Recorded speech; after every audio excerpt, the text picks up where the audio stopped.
A state of shock is not just what happens to us when something bad happens. It's what happens to us when we lose our narrative, when we lose our story, when we become disoriented. What keeps us oriented and alert and out of shock is our history. So a period of crisis like the one we're in is a very good time to think about history, to think about continuities, to think about roots. It's a good time to place ourselves in the longer human story of struggle.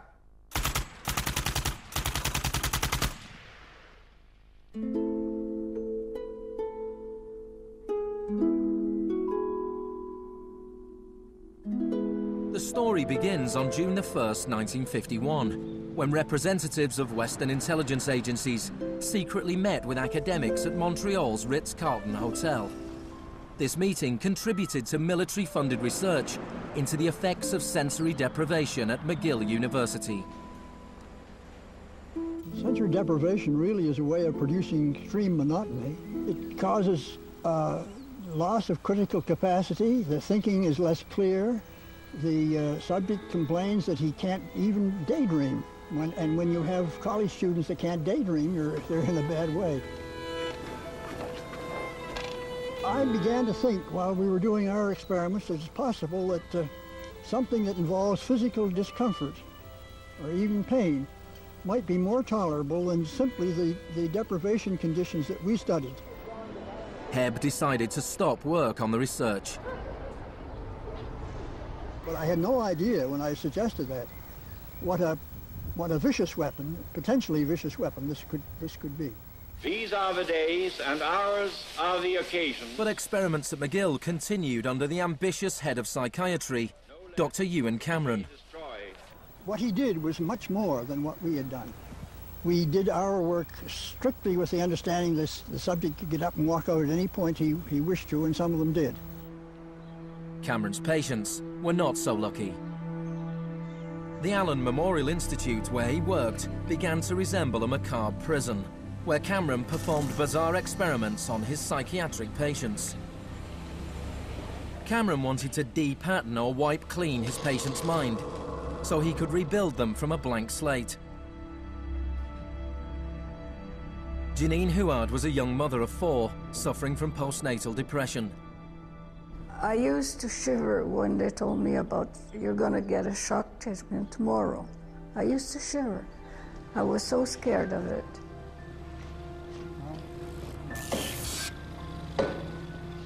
And I would wake up in another room, all mixed up and sad, and it used to make me very sad after.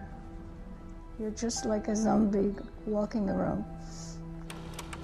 Cameron combined shock therapy with sleep therapy and the repeated playing of taped messages. It says, Janine, Janine, you are running away from your responsibility. You don't want to take care of your husband and children. All the time, the same thing. It sounds like you were being interrogated. Yes, interrogation, but for what purpose? It wasn't long before the CIA put Cameron's research into practice. Many of his techniques appear in the agency's Kubark Counterintelligence Interrogation Manual. These words are from the manual. It's a fundamental hypothesis of this handbook that these techniques are in essence methods of inducing regression of the personality. There is an interval, which may be extremely brief, of suspended animation, a kind of psychological shock or paralysis. Experienced interrogators recognize this effect when it appears and know that at this moment the source is far more open to suggestion, far likelier to comply than he was just before he experienced the shock.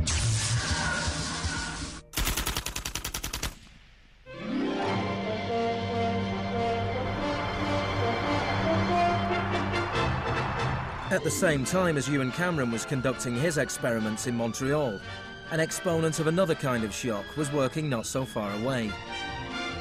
Millton Friedman was teaching economics at the University of Chicago. He believed economic shock therapy could encourage societies to accept a purer form of deregulated capitalism. In October 2008, in the midst of the biggest financial crisis since 1929, Naomi Klein went to the University of Chicago to talk about Millton Friedman. When Millton Friedman turned 90, the Bush White House held a birthday party for him. And everyone made speeches, including George Bush. But there was a really good speech that was given by Donald Rumsfeld. My favorite quote in that speech from Rumsfeld is this. He said, "Milton is the embodiment of the truth that ideas have consequences." What I want to argue here is that the economic chaos that we're seeing right now on Wall Street and on Main Street and in Washington stems from many factors, of course, but among them are the ideas of Millton Friedman. The Wall Street crash of 1929 led to the Depression of the 30s.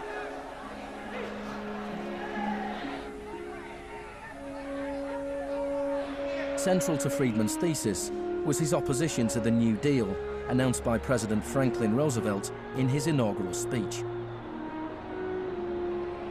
Our greatest primary task is to put people to work. This is no unsolvable problem if we face it wisely and courageously.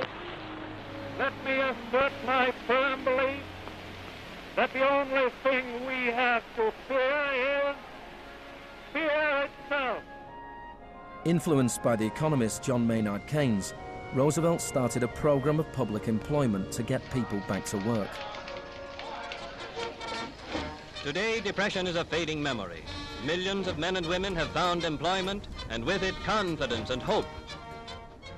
It wasn't that simple. The Depression lasted into World War II. But after the war, the Marshall Plan spread Keynes's model of government regulation and intervention to Europe.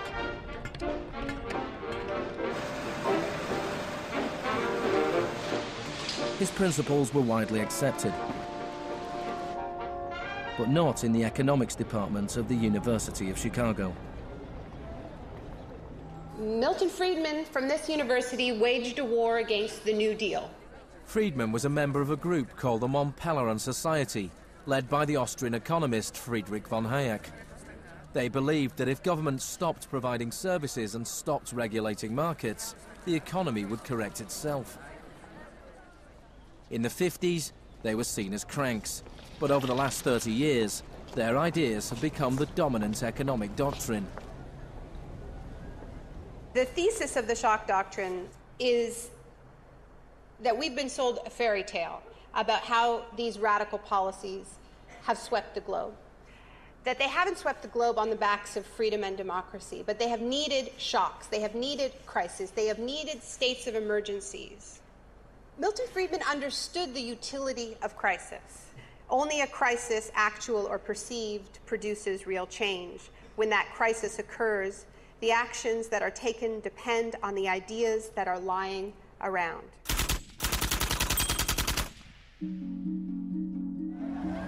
It was in Chile that Friedman's disciples first learned how to exploit a large-scale shock or crisis. Usually the official storytellers of neoliberalism, the official publicists, don't even mention Chile. They start the story with Thatcher and Reagan because it's much more flattering that way. In the 50s and 60s, Chile's progressive developmental policies were a beacon in the region. The government invested in health, education and industry. American corporations were worried their investments would suffer. In response, the US State Department began sponsoring students from Chile and the rest of South America to study free market economics with Millton Friedman. The University of Chicago had a joint arrangement with the Catholic University of Chile, under which a great many Chilean students came to the University of Chicago, were trained by us and received PhDs. These students went back and taught in Chile. The Catholic University Economics Department in Santiago became a little Chicago school. Arnold Harberger, the economist in charge of the program, described himself as a seriously dedicated missionary. In 1970, Salvador Allende's Popular Unity government won the election on a platform of nationalization of large sectors of the economy. Chile's phone company was majority owned by the US corporation ITT. It spearheaded attempts to stop Allende becoming president. It had the support of Richard Nixon in the White House. I was not there, but I can tell you what we now know to be a fact. He ordered the CIA to prevent Allende from assuming the presidency. And indeed, they tried to get me to lean on the Chilean military right after Allende was elected. Despite the efforts of the CIA, Allende was sworn in as president.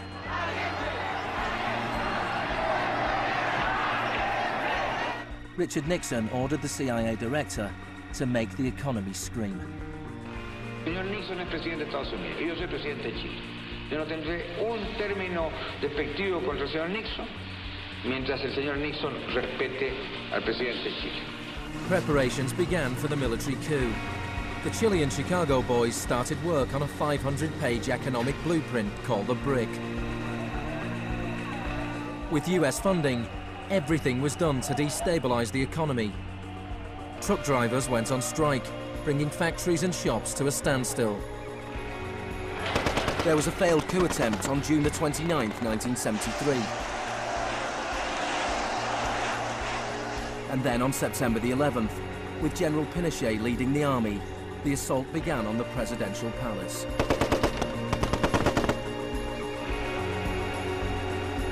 Chile had enjoyed 41 years of uninterrupted, peaceful democratic rule.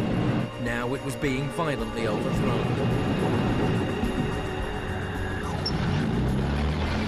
Pinochet and his supporters described the coup as a war.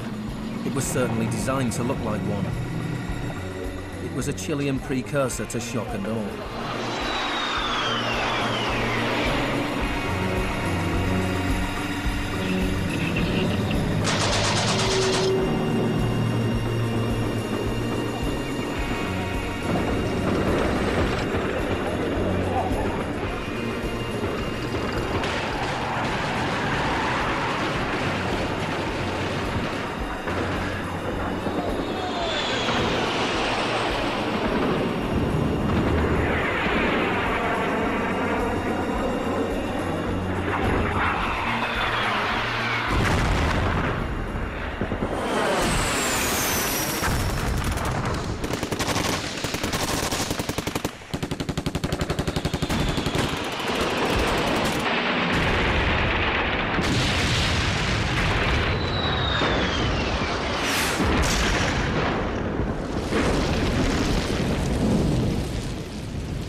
Fuerzas Armadas y de Orden, solo bajo la inspiración patriótica de sacar al país del caos que en forma aguda lo estaba precipitando el gobierno marxista de Salvador Allende.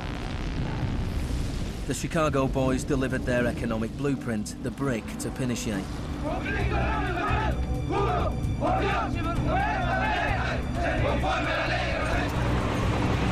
In the days that followed, more than 13,000 opponents were arrested and imprisoned.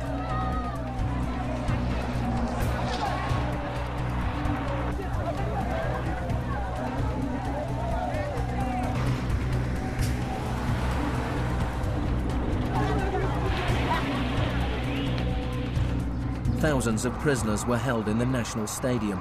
Many were tortured. Chile became notorious around the world. ¿Cuántas personas?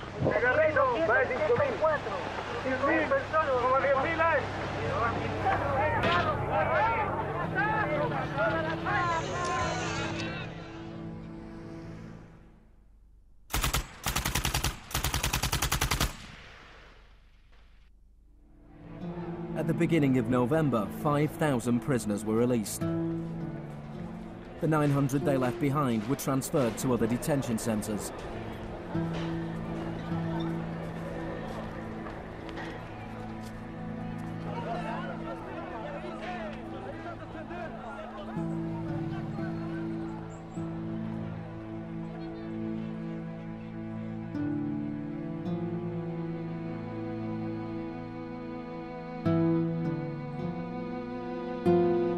Less than a month later, FIFA allowed Chile to play a World Cup qualifier in the very same stadium. Their opponents, the Soviet Union, refused to play there, so Chile were allowed to score into an open goal and went through to the 1974 World Cup finals.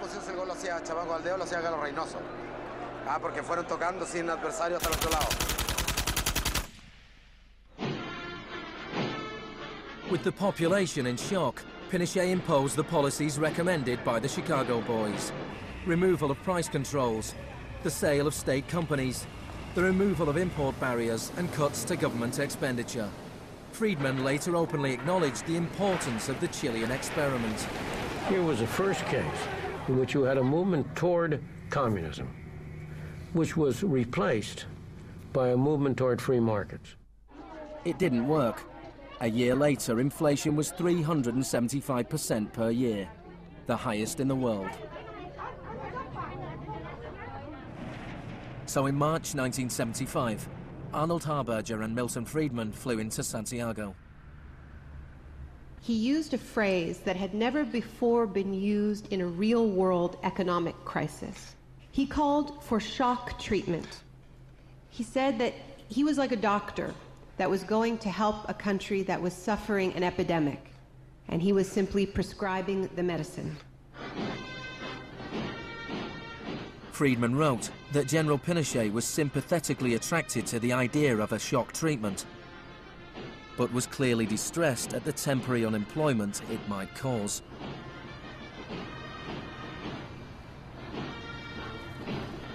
It rapidly became clear that Friedman's economic policies benefited the wealthy at the expense of the poor.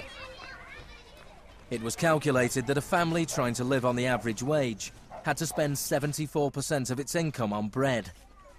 Items such as bus fares or milk became luxuries, and Pinochet got rid of free milk in school, a move that echoed the controversial policy of the young education minister in Britain, who would later become his friend.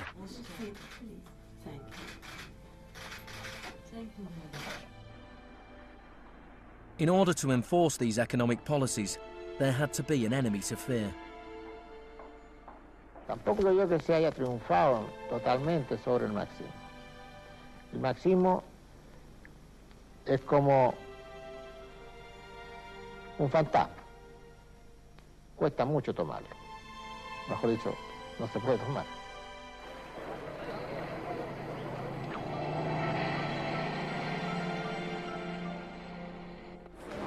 Friedman and Harberger argued that free market economics went hand in hand with freedom and democracy.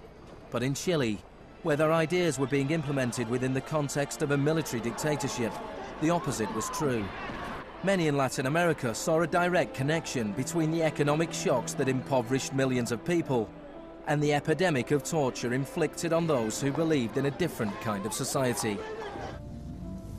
One of those was Orlando Letelier. Letelier had been Allende's ambassador in Washington. He spent a year in one of Pinochet's prisons before being exiled back to America. In 1976, Letelier wrote, "The economic plan has had to be enforced, and in the Chilean context, that could only be done by the killing of thousands, the establishment of concentration camps all over the country, and the jailing of more than 100,000 persons in 3 years."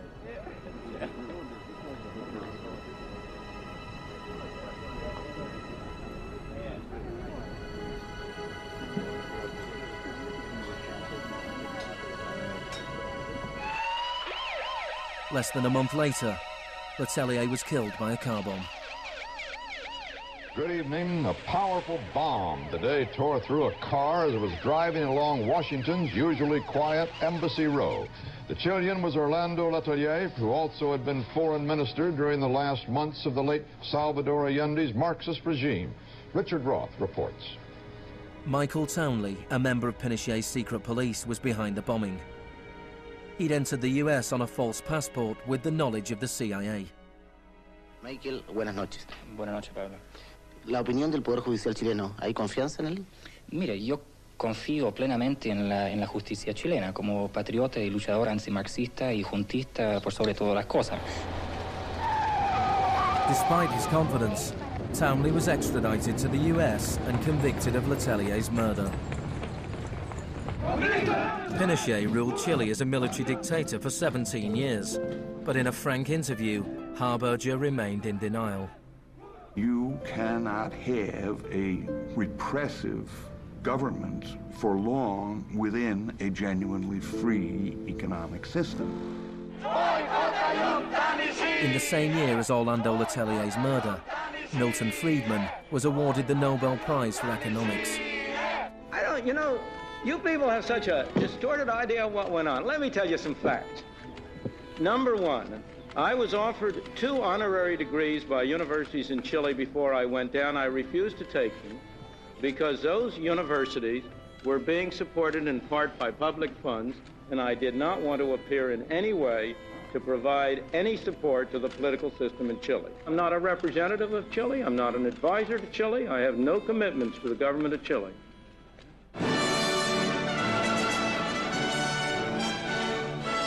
I now turn to you, Professor Millton Friedman.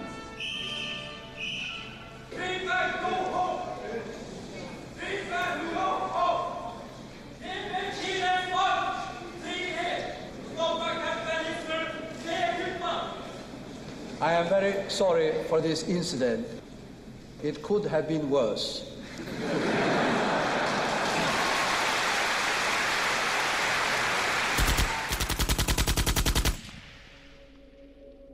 What I'm trying to do in the shock doctrine is tell an alternative history of how this savage stream of pure capitalism that we've been living, capitalism unrestrained, came to dominate the world. Chile wasn't the only country in South America to adopt Chicago school policies. Friedman's disciples held key positions in Brazil and advised the government of Uruguay. Then on March the 24th, 1976, a military coup overturned the government of Isabel Perón in Argentina. A junta of 3 generals took over the country, led by General Videla. Chicago boys landed key economic posts in the military government. They seized the opportunity for major economic and social re-engineering. And within a year of the coup, wages lost 40% of their value, factories closed, poverty spiraled. Just as in Chile, people had to be terrorized into accepting these economic policies. Videla learnt from Pinochet's experience. He adopted the tactic of disappearing people. Striking a balance between public and private horror, disappearances were often carried out in broad daylight, but could always be denied.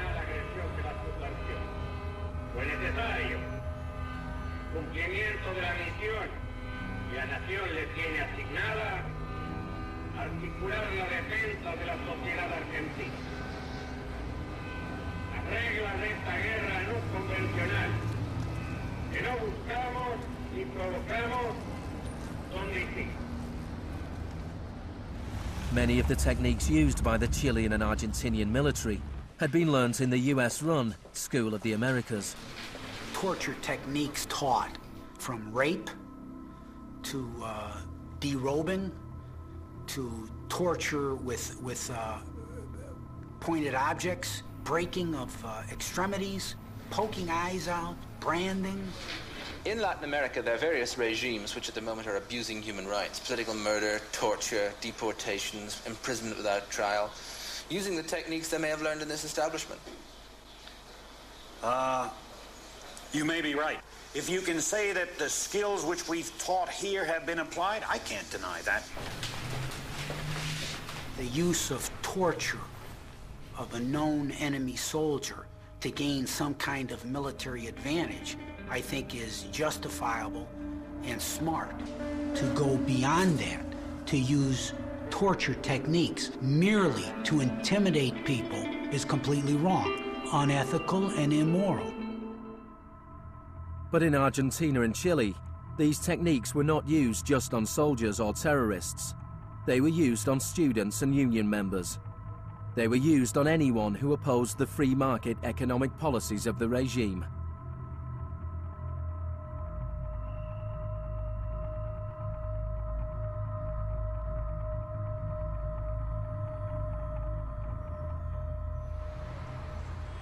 In 1978, the Argentine junta hosted the World Cup. The final was played in the stadium less than a mile away from the biggest detention camp in the country, where thousands of prisoners were held in torture chambers. Decir que con los goles, con el grito de gol, se tapaba la voz de los secuestrados, los gritos de los secuestrados era una realidad. Organización extraordinaria, miles y miles de banderas, miles y miles de gargantas enronquecidas, 25 millones de argentinos que tienen un solo color, el celeste y blanco. El fútbol ha hecho el milagro del país, de este maíz maravilloso que nos siguen atacando a aquellos que... And Argentina took their terror regime one step further than Chile. Among the disappeared were hundreds of pregnant women, women who were allowed to give birth before being murdered. De todas aquellas mujeres que estaban embarazadas, les permitieron tener a sus hijos para una vez que nacieran sacárselos. Y eso sucedió con 500. Yo soy uno de esos 500.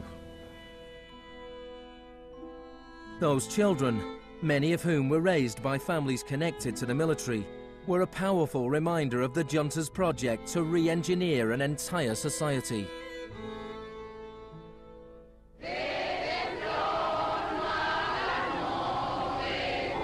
While the junta was still in power, a group of mothers and grandmothers of the disappeared started to protest in the Plaza de Mayo.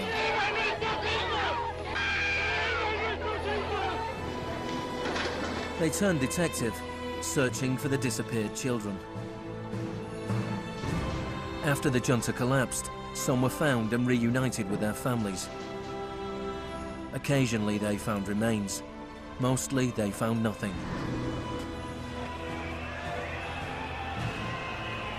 General Videla was found guilty of murder, kidnapping and torture.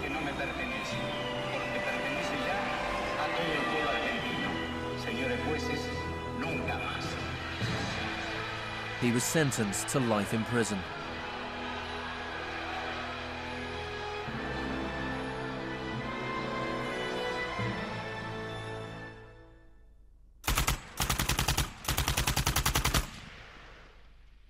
Early experiments in Latin America presented Friedman and his cohorts with a serious ideological problem. Friedman had promised that these policies would not just make the elites richer, but that they would create the freest possible societies, that this was a war against tyranny, that capitalism and freedom went hand in hand. Yet here we see that in the 70s, the only countries putting these ideas into practice were military dictatorships. Nixon had fully supported imposing these types of brutal free market policies in South American dictatorships. But when it came to domestic economic policy in the United States, where Nixon had to worry about getting reelected, it was a very, very different story.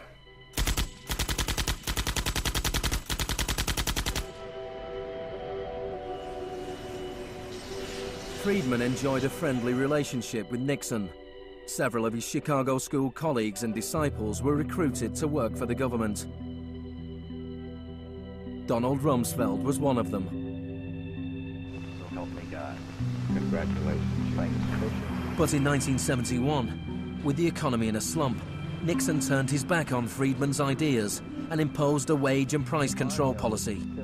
He put Rumsfeld in charge. Which is essentially a problem of supply and demand. I have for long been opposed to the wage and price control. I believe it involves government intervention with the freedom of individuals. I think it's intolerable. The Keynesian policy was a success, and Nixon won a second term with a landslide majority. It was a blow for Friedman. Then in 1979, Margaret Thatcher was elected Prime Minister of Britain. Her intellectual guru was Milton Friedman's old mentor, Friedrich von Hayek. And just over a year later, Ronald Reagan was elected President of the United States. Both Britain and America were now ruled by unabashed Freemanites. Margaret Thatcher's program when she came in had 4 planks. Cut government spending, cut tax rates, reduce government ownership and operation of industries or regulation of industry, and have a moderate and stable monetary policy to bring down inflation. Within her first 3 years in office, unemployment doubled in parts of the economy, leading to waves of strikes. Thatcher's personal approval rating slumped to 25%. There were riots in Britain's major cities. Even Margaret Thatcher's admirers had their doubts. The economic performance of the Thatcher government has been mixed.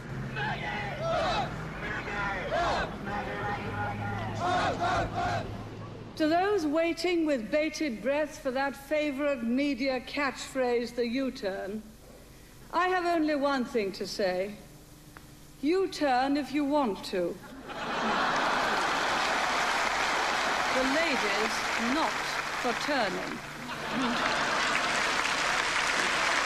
Friedrich von Hayek urged Thatcher to copy Pinochet's economic shock therapy policies. Thatcher replied, "In Britain, with our democratic institutions and with the need for a high degree of consent, some of the measures adopted in Chile are quite unacceptable."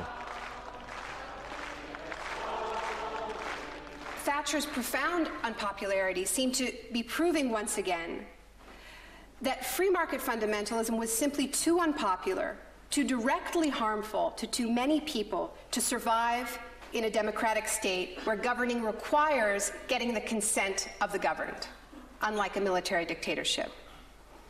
What pulled Thatcher back from the abyss and ultimately saved the project was a crisis.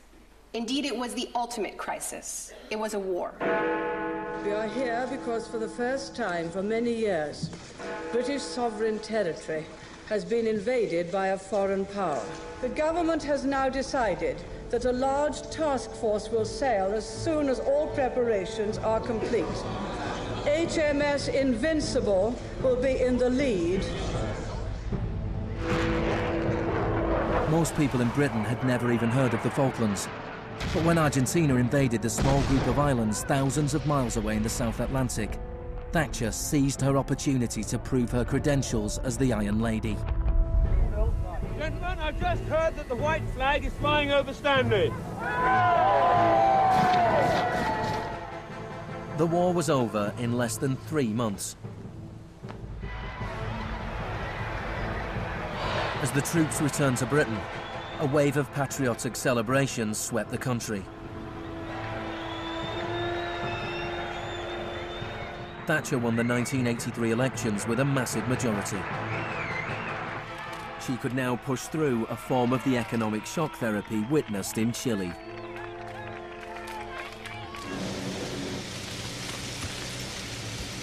The most powerful union in Britain was the National Union of Mine Workers. When the National Coal Board tried to close pits down, the miners went on strike. Parts of central London are brought to a halt as thousands of miners and sympathizers march through the city in support of the miners' strike. It's Britain's longest and most bitter since 1926, and the most expensive ever. The strike lasted almost a year. Thatcher used every means at her disposal to destroy the union.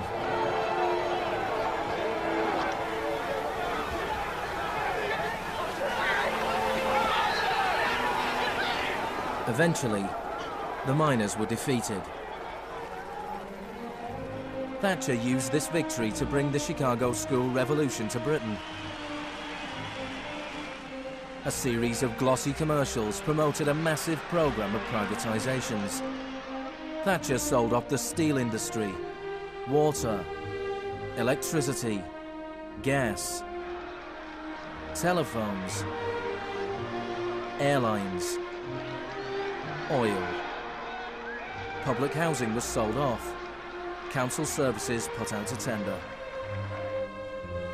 In 1986, financial and banking services were deregulated. It was called the Big Bang. No one here tonight needs reminding that the Big Bang is only a beginning. In Britain, before Thatcher, a CEO earned 10 times as much as the average worker. By 2007, they earned more than 100 times as much.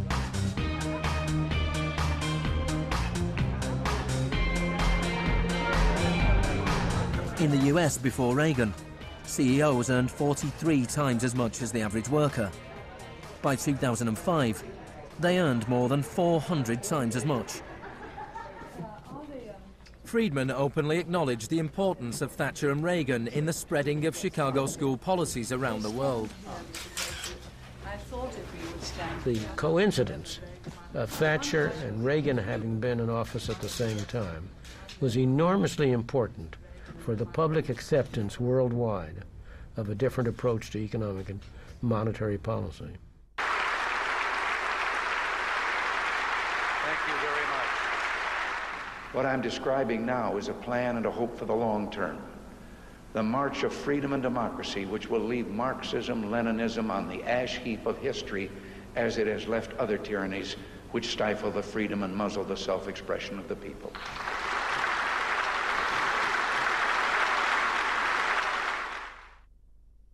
Now, we all know the fairy tale about the fall of communism, that the West under Reagan and Thatcher looked so prosperous to the people of the former communist bloc that they themselves demanded radical free market policies.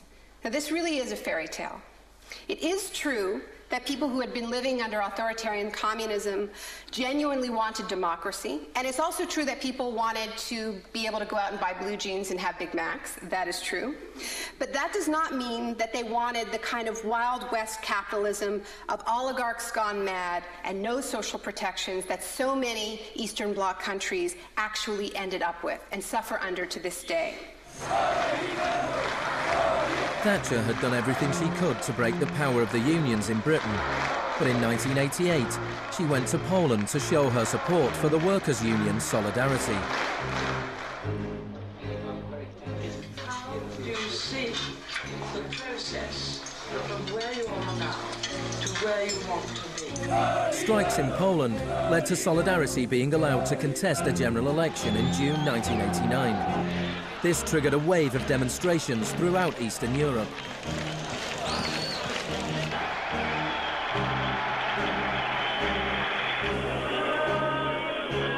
In the past, the Soviet Union had used military force to crush democratic movements. But the Soviet Union had a new type of leader, Mikhail Gorbachev, who was committed to glasnost and perestroika. He talked about a third way, a gradual transition to Scandinavian-style social democracy, something between free market capitalism and communism. Gorbachev charmed the public and politicians of the West. He's a bold, a determined and courageous leader. Gorbachev stood and watched as one by one the old communist regimes collapsed.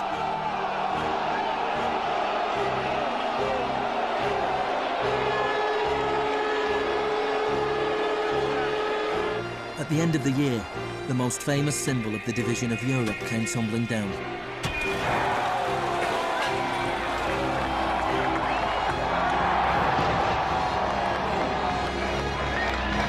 For Friedman and the Chicago boys, a whole new world opened up.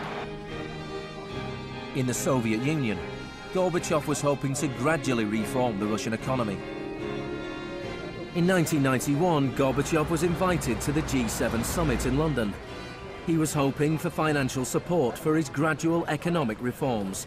Instead, he was told that unless he embraced radical shock therapy, there would be no aid at all. Thank you, Mr. President. That's not a little close. The next month, there was a coup attempt against him.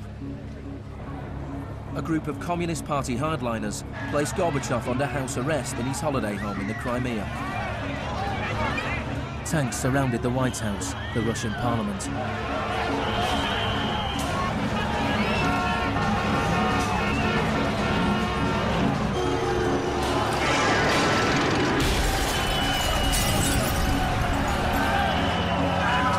the chaos of street clashes, it was obvious that to reinforce their position, the hardliners would have to resort to violence. Such action between the people and the security forces has not been seen since the early days of the Russian Revolution. By dawn this morning, amid a sea of debris, it was becoming clear that the coup was disintegrating. The Russian parliament building was unscathed, the military had not made their move. Inside, Boris Yeltsin was more powerful than ever.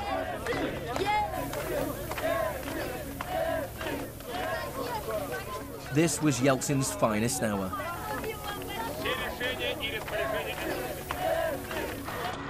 Gorbachev was released and he returned to Moscow, but he had lost much of his power. Я выражаю признательность за принципиальную позицию россиянам, президенту России Борису Николаевичу Ельцину. In December 1991, the Soviet Union was dissolved, a profound shock for the Russian people. Yeltsin was now in charge of economic policy for the Russian Federation. The free market came to Russia. There was chaos. The adoption of Chicago school policies in Russia marked the beginning of a new chapter in the free market crusade. It was all shock, no therapy.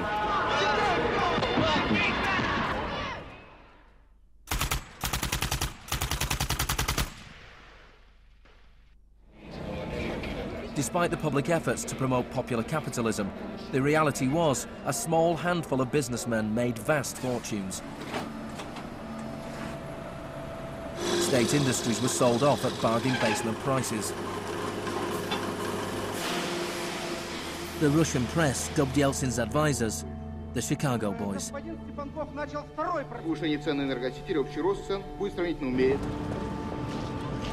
Yeltsin's shock therapy meant that in 1992, the average Russian consumed 40% less than in 1991. A third of Russians fell below the poverty line, and wages weren't paid for months. One expert today predicted 140 million Russians will soon be living below the poverty line. Corruption was rife. Organised crime boomed. Moscow became the new Wild West.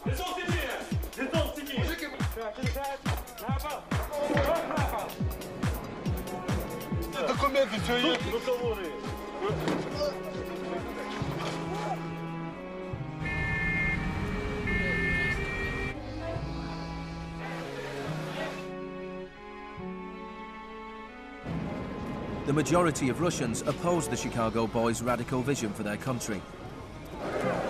In March 1993, Parliament made a crucial decision. It voted to repeal the special powers it had given to Yeltsin. Yeltsin declared a state of emergency.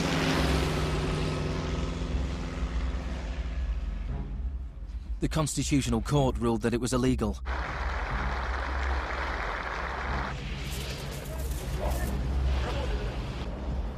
On September 21st, Yeltsin took the Pinochet option and dissolved Parliament. Сегодняшнего дня прерывается осуществление законодательной, распорядительной и контрольной функций съезда народных депутатов. The West threw its weight behind Yeltsin. We feel that Boris Yeltsin is the best hope for democracy in Russia. 2 days later, Parliament voted to impeach Yeltsin by 636 votes to 2. Thousands of supporters of the Parliament gathered outside the White House and marched on the television station.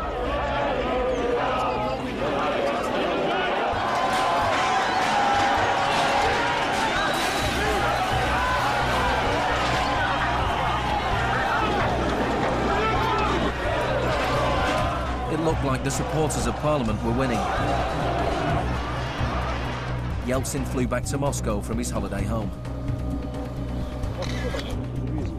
That night, 100 demonstrators were killed as the Yeltsin authorities fought back.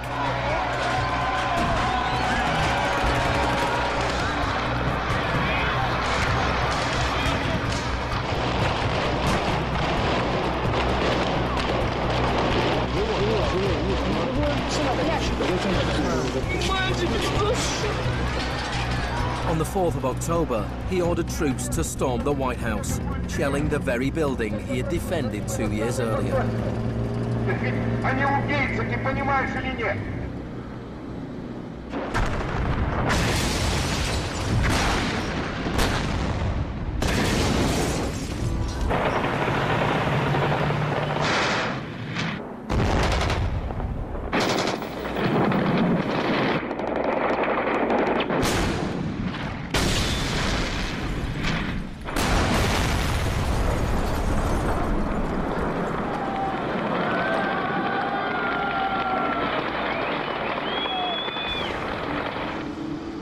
Warren Christopher, the US Secretary of State, said, "The United States does not easily support the suspension of parliaments, but these are extraordinary times."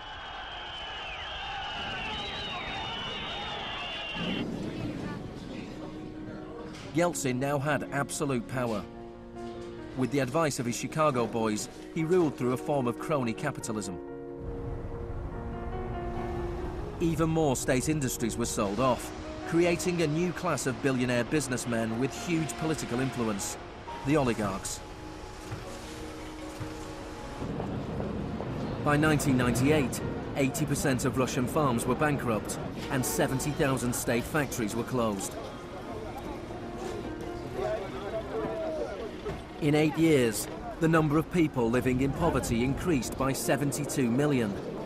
Meanwhile, Moscow would go on to have more billionaires than any other city in the world.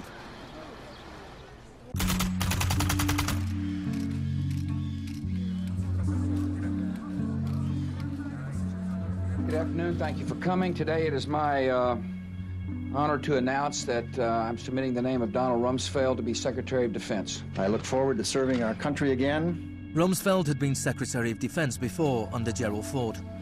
Then, the enemy we were supposed to fear was the Soviet Union. I'm not saying with certainty that the Russians are coming. I'm saying the trends are here. I'm not saying the Russians are 10 feet tall. I'm saying they used to be 5'3", they're now 5'9½", and they're growing. Now there was a new enemy closer to home. On September the 10th, 2001, Rumsfeld made a speech laying out his plans to privatize much of the US military. Millton Friedman would have been proud. He said, "The topic today is an adversary that poses a threat. A serious threat to the security of the United States of America. This adversary is one of the world's last bastions of central planning. It governs by dictating 5-year plans. Perhaps this adversary sounds like the former Soviet Union, but that enemy is gone. This adversary is closer to home. It's the Pentagon bureaucracy.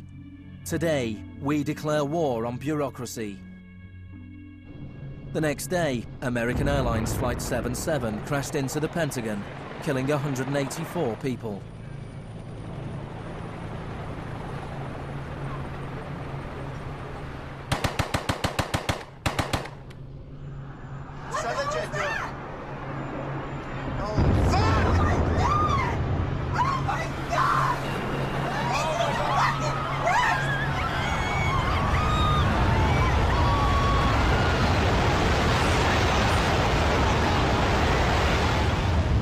Think about that feeling after those attacks. Who are these people? Where did they come from? Why do they hate us? There was a total loss of collective narrative. We were not living in the world that we thought we lived in. And we kept hearing from our political leaders that everything we thought we understood before the attacks no longer applied. There was a new phrase, pre-9/11 thinking. And what happened in that moment is that suddenly news stories sort of magically appeared. That we were in a clash of civilizations. That's the world that we suddenly lived in. That there was an axis of evil, and that we were fighting a war against terror. This abstract, unwinnable war has had huge economic consequences. Before 2001, Homeland Security barely registered as an industry. Today, it is bigger than Hollywood and the music industry combined. Between September the 11th, 2001 and 2006, the Department of Homeland Security handed out $130 billion to private contractors. This is the disaster capitalism complex, a new economy built on fear. This will be a monumental struggle of good versus evil. The best defense against terror is a global offensive against terror, wherever it might be found. The first phase of this war was the bombing of Afghanistan.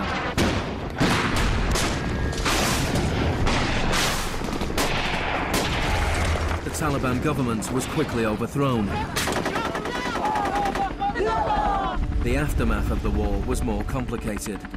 Our fight against terrorism began in Afghanistan, but it will not end there.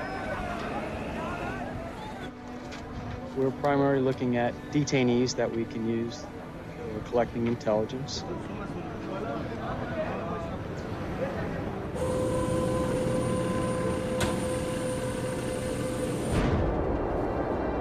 Guantanamo was the first time that the techniques of the Kubark Manual were explicitly and publicly being used by American forces, officially sanctioned in the White House and openly broadcast on television around the world.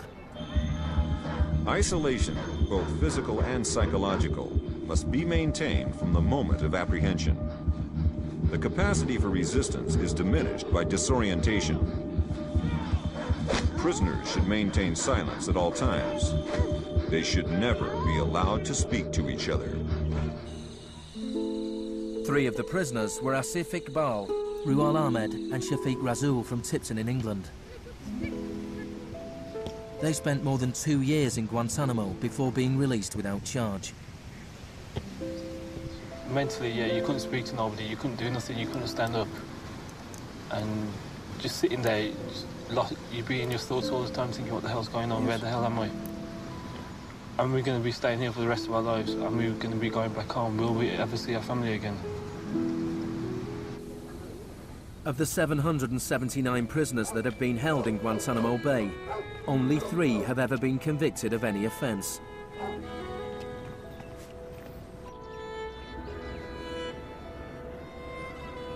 Well, the only thing I know for certain is that these are bad people. It was a message to the whole world, and the message was clear. It was, this is what happens to you if you get in our way. The war on terror is not about one man, and it is not about one country. There were many justifications given for the invasion of Iraq.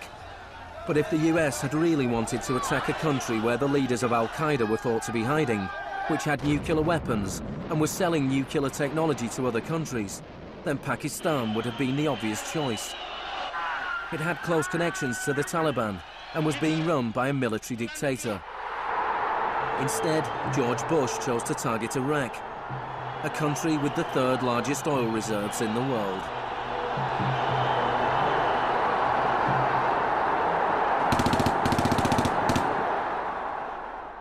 Now, about the Defense Department's war plan. It is not like that for the Gulf War. It's more along the lines of the Panama invasion of 1989.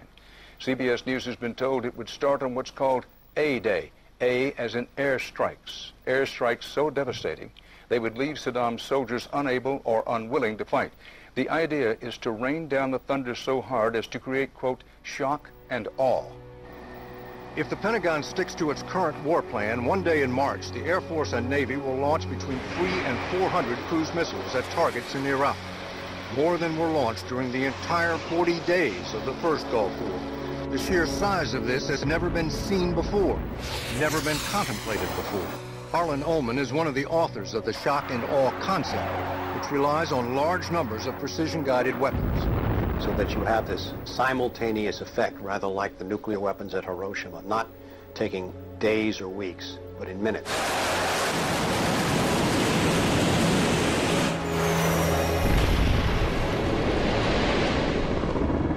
You also take the city down. By that I mean you get rid of their power, their water, and you begin this relentless campaign to wear them down so that 2, 3, 4, 5 days they are physically, emotionally, and psychologically exhausted. Last night, a square mile in central Baghdad seemed like hell on earth.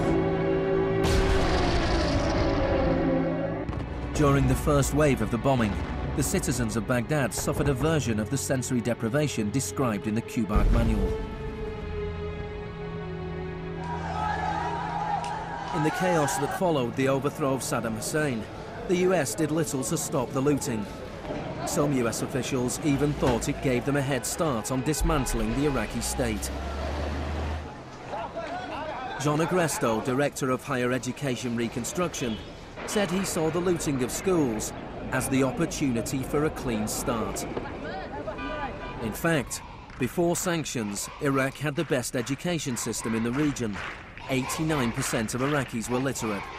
By contrast, in New Mexico, John Agresto's home state, 46% of the population were functionally illiterate.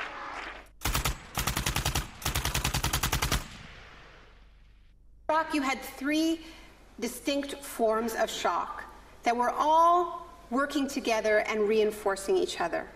You had the shock of the war, which was immediately followed by economic shock therapy imposed under Paul Bremer.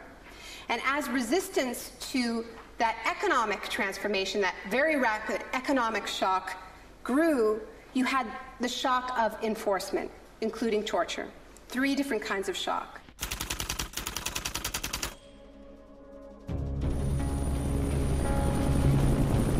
In May 2003, Paul Bremer was appointed US envoy to Iraq. 2 weeks after he arrived, he declared the country open for business. We considered that the coalition had very broad authorities to determine the direction of the Iraqi economy. Bremer knew little of Iraq, but he knew about disaster capitalism. He had launched crisis consulting practice at the start of the Homeland Security boom. Today is a very important day in Baghdad. Bremer spent the first 4 months passing classic Chicago school laws. Rumsfeld described Iraq as having some of the most enlightened and inviting tax and investment laws in the free world. One of the first acts of Bremer was to fire 500,000 state workers. This was partly an act of debartification, but slashing governments was also vintage Friedman. Money was promised for reconstruction. Our investment in the future of Afghanistan and Iraq is the greatest commitment of its kind since the Marshall Plan. But in fact, it was just the opposite. Whereas the Marshall Plan was intended to boost European industries, US aid money in Iraq was spent on US corporations. If work came to Iraqis, it came at the bottom of a series of subcontractors. Creative associates received contracts worth $100 million to draft the curriculum and print new textbooks for the education system.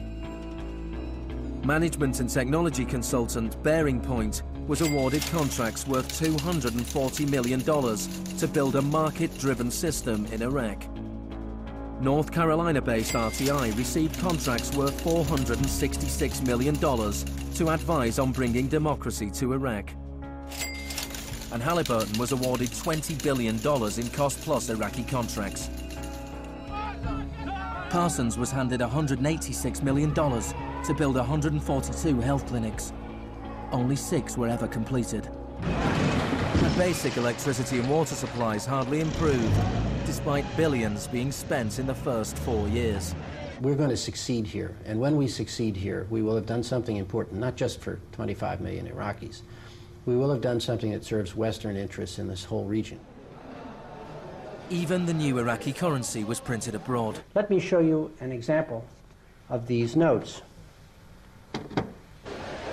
The US even paid private contractors to monitor the work of the private contractors who won contracts.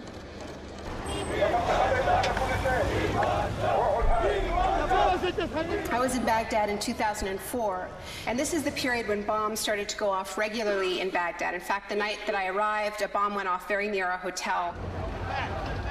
But what was really striking to me in this period was that despite the violence and despite the chaos, the next day, Iraqis were out in the streets protesting. 19 killed and 100 injured in Najaf. And what they were demanding at this time was elections, the right to actually have a say in what the post-Saddam era would look like. Now, in the early days of the occupation, the protests were peaceful, but as time went on, and the protests didn't have an effect, more and more Iraqis joined the armed resistance.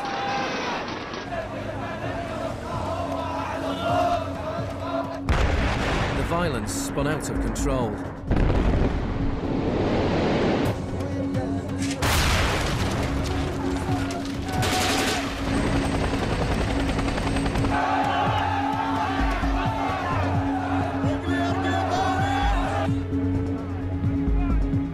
As in South America 3 decades earlier, bodies were often dumped by the roadside as a warning to others. These were Iraq's disappeared.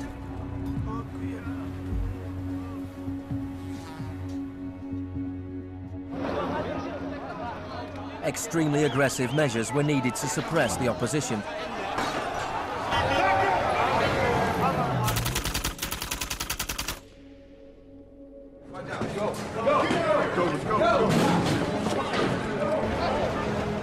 The first 3.5 years of the occupation, 61,500 Iraqis were captured.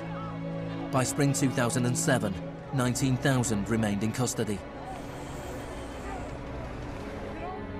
In prison, they were interrogated using techniques that could be traced to those devised by the CIA from Ewan Cameron's experiments in the 50s.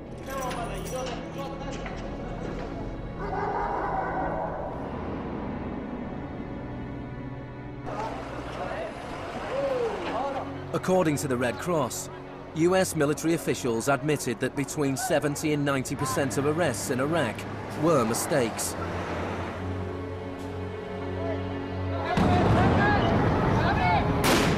The chaos in Iraq seems like a defeat for shock therapy. But in Iraq, disaster capitalism moved on. Now the disaster itself provided the opportunity for profit.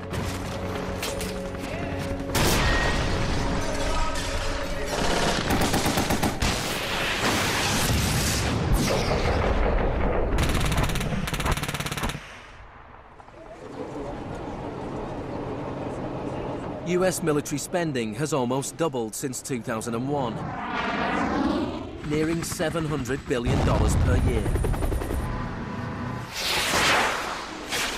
As long ago as 1961, President Eisenhower, not a noted liberal, warned of the danger of a too powerful military. Now, this conjunction of an immense military establishment and a large arms industry is new in the American experience.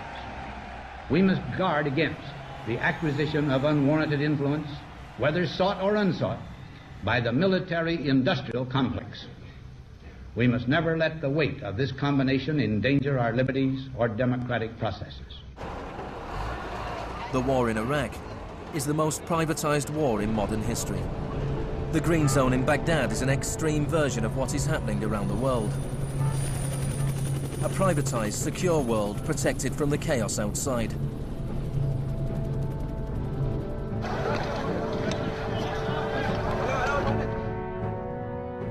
In 1991, in the First Gulf War, for every 100 soldiers, there was one military contractor.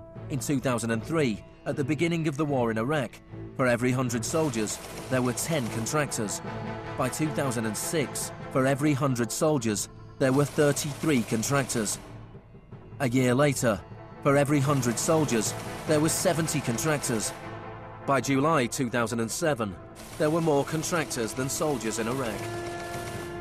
This was going beyond what even Millton Friedman had dared to hope.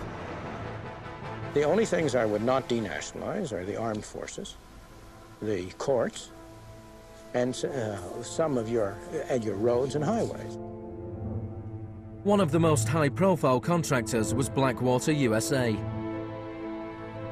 During the April 2004 uprising in Najaf, Blackwater assumed command over US Marines. Dozens of Iraqis were killed during the operation.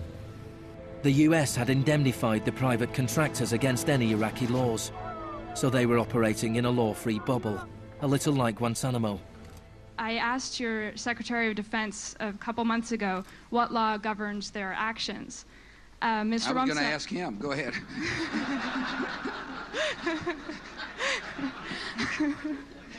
Help. Well, I was hoping...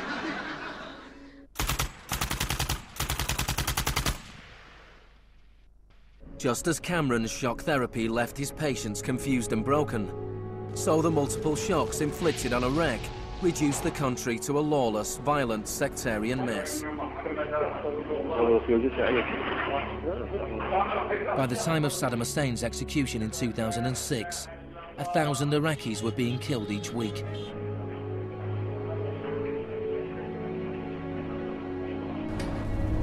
By April 2007, the United Nations High Commission for Refugees estimated 4 million people had had to leave their homes.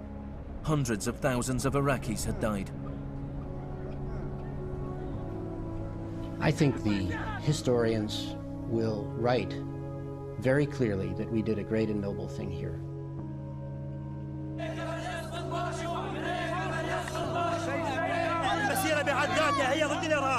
ضد الإرهاب الأمريكي، لأن الأمريكان يقتلون النساء ويعتقلون النساء ويقتلون الأطفال ويهينون الشيوخ ويقتلون الشباب. أمريكا بحقها هي الإرهاب.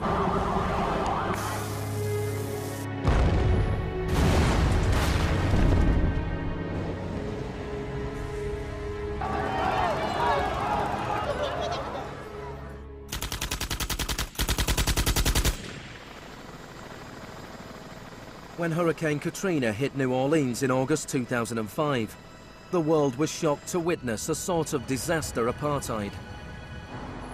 The economically secure drove out of town, while tens of thousands of the vulnerable were stranded with little or no help from the state. I went to New Orleans while the city was still underwater, and what I saw was that what I had witnessed in Iraq was repeating, not in the aftermath of a war, but in the aftermath of a tremendous natural disaster. Millton Friedman died in 2006. His very last piece of public policy recommendation was an op-ed he wrote for the Wall Street Journal 3 months after Katrina. He said, "Most New Orleans schools are in ruins, as are the homes of children who have attended them.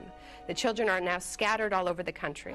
This is a tragedy. It is also an opportunity to radically reform the education system." He was advocating the wholesale privatization of the school system of this city. It was his sort of swan song.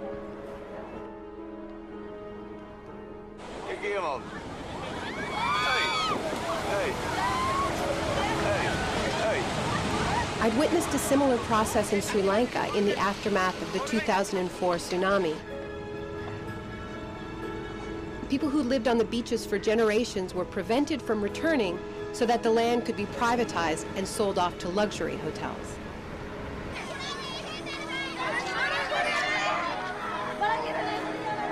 And this is exactly what I mean by the shock doctrine, the systematic raiding of the public sphere in the aftermath of a disaster, when people are too focused on the emergency, on their daily concerns, to protect their interests.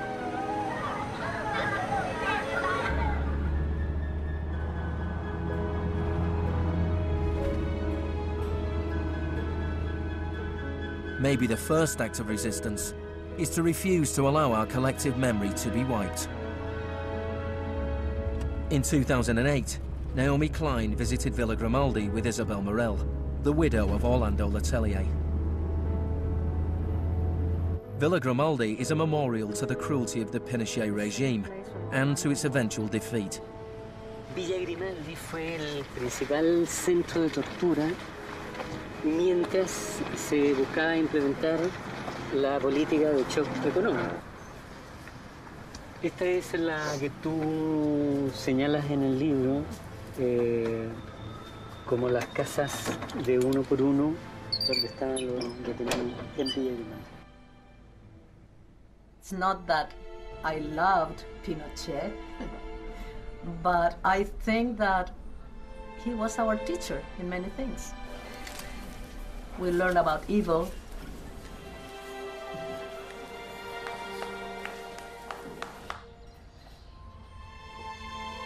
In 1998, Pinochet was arrested while he was in London. His old ally, Margaret Thatcher, stood by his side. I know how much we owe to you.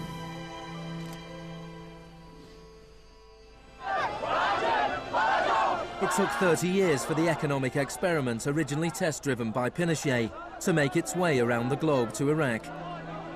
But the similarities between past and present are startling.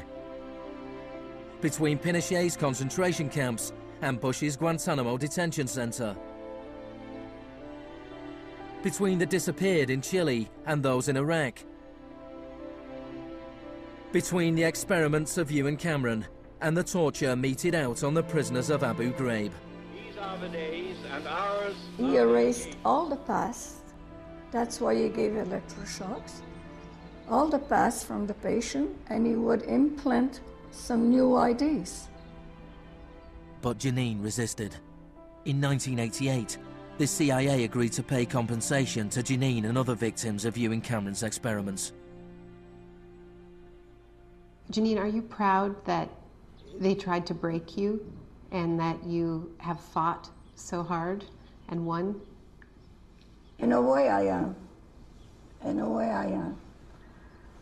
Because I must have some willpower seeds in me. It is very, very hard to fight a government. People would tell me, Janine, you don't fight a government. What's the matter with you? They're too big. But I had faith that we would win.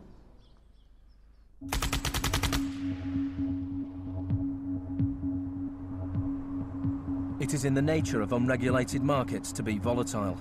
Bubbles are allowed to inflate, and then, inevitably, they burst.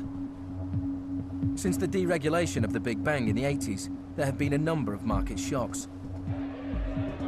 In 1987, there was Black Monday. Markets fell spectacularly. It was the largest one-day percentage decline in stock market history. In 1992, there was Black Wednesday, when currency speculators made fortunes betting against the pound. In 1997, there was the Asian contagion. In 1 year, $600 billion disappeared from the stock markets of Asia.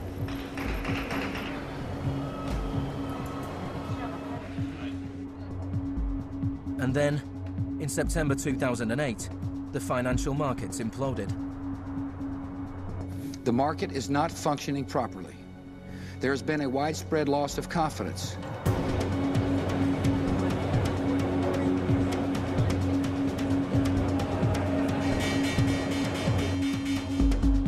On September the 15th, Lehman Brothers filed for Chapter 11 bankruptcy protection. Yet only 1 week later, it was announced that workers at their New York office would share $2.5 billion in bonuses.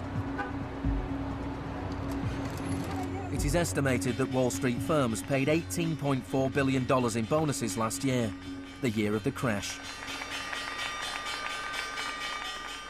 Despite the torrent of populist rhetoric about taking on the fat cats and standing up for the little guy and saving Main Street, not Wall Street, we are witnessing a transfer of wealth of unfathomable size.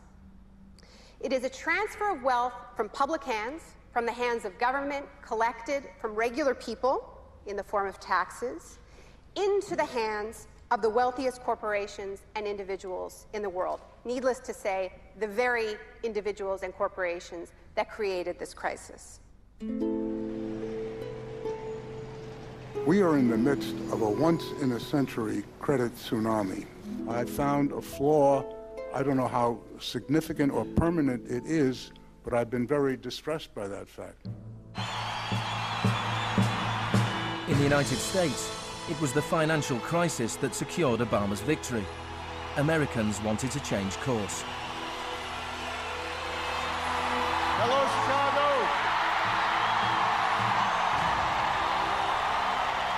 This crisis is clearly understood by almost everyone as being the direct result of this particular ideology of deregulation and privatization. The scale of the crisis offers the hope of change. The shock doctrine as a strategy relies on us not knowing about it for it to work. And what I find most hopeful about the current economic crisis is that this tactic is getting tired, because that element of surprise is no longer there. We're on to them, and it's not working. We're becoming shock resistant. The last time the world suffered a financial crisis as severe as this people turned to the Keynesian policies of the New Deal. Let me assert my firm belief that the only thing we have to fear is fear itself.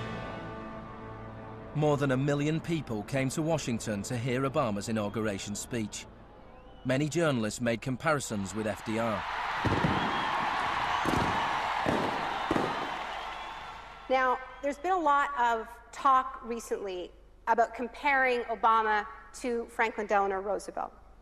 So I want to talk a little bit about FDR, because there's a great FDR story, and it could be an apocryphal one, about when he would be visited by some progressive organization or a union, and they would be proposing some new progressive policy that they wanted to be part of the New Deal.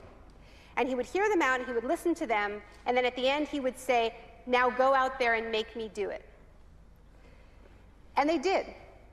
In 1937, which was a pivotal year for the New Deal, do you know how many strikes there were in this country?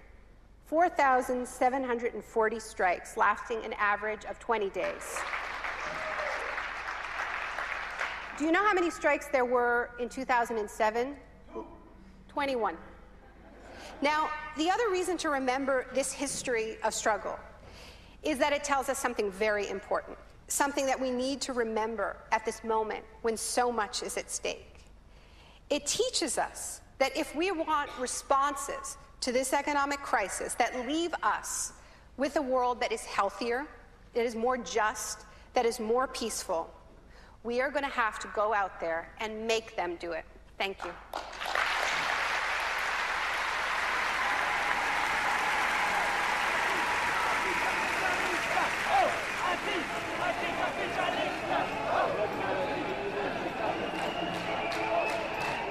Next week's exclusive new true story is Nursery University, more for Tuesday night at 10. And stay with us for the story of the rise and downfall of Enron, the smartest guys in the room.